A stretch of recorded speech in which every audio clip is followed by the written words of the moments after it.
Well, I hope you enjoyed watching me build this bow from start to finish. It was a lot of fun. This was my first time tackling this design, and I think it turned out really well. I did miss weight. It was my first time tillering something like this, and it was really fun, but it's definitely a bit more of a challenge than a flat bow per se. So typically what I would do with a flat bow is chase a ring if it's Osage, if it's yew, reduce my sap, if I need to lay out my profile, throw it on a bandsaw, get it really close to the profile, and then take the belt sander and get it close to floor tiller.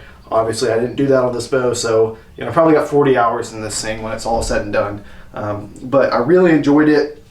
I think everything turned out really good, other than missing weight. I have one small blemish on my skins when I was trimming those up. They just kind of caught my my rasp and tore a little bit. So it was really nice and fast using that rasp, but I'm going to go back to just use my sanding block because it doesn't grab. But no, I really think that I learned a lot and challenged myself on this bow design. And it's tough to find these small diameter yew staves that are clean. So I have a couple more. This is probably my best one. I probably should have saved this one for my second or third go, but no, it really did make a nice bow other than missing weight.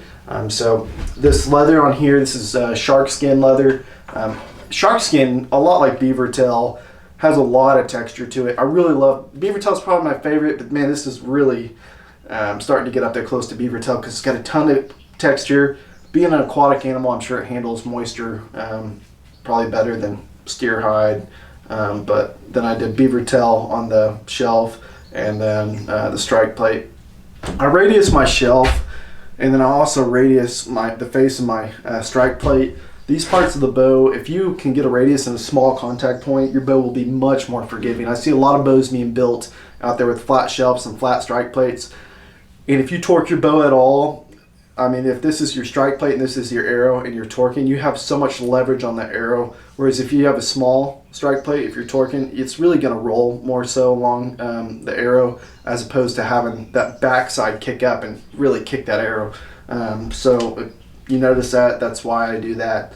But yeah, this bow will be on my website. I do build bows for sale. You can go to ravenclawarchery.com and find all my stuff there. Occasionally I'll have stock bows. I don't take a whole bunch of customs anymore. I really like to just build something that excites me and then post it for sale. But occasionally I'll take orders. So definitely follow me on there. You can follow me on Facebook at Caleb Fleece or Ravenclaw Archery, and then Instagram I'm most active on my Caleb Fleece profile, and that's spelled CALEBFLIES. Looks like flies for my last name. But yeah, thanks for watching. If you have any recommendations on what I could do to make better videos or stuff you want to see me build, just drop a comment and I'll look at those. So thanks for watching.